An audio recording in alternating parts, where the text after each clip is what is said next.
A local effort to find and treat a hidden heart disease. Some experts refer to it as stiff heart syndrome. But few know as much about the symptoms as doctors at Brigham and Women's Hospital, which opened the first clinic in the U.S. dedicated to this condition. Our Jessica Brown shares a few of the warning signs. My life was miserable. It's been 10 years, but Goli Darabi still remembers how exhausted she used to get and short of breath. So I couldn't do anything on my own. I have completely lost my independence. It became difficult to digest food properly.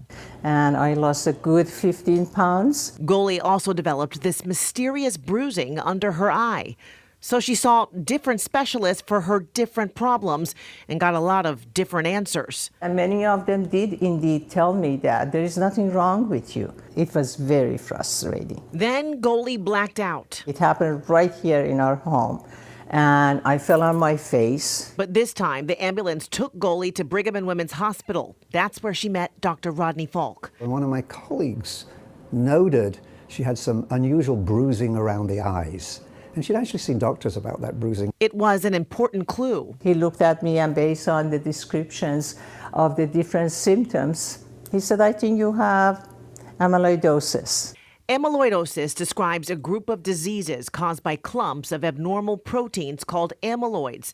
Those clumps can cause buildups in different organs, such as the kidney, liver, GI system, and even the heart.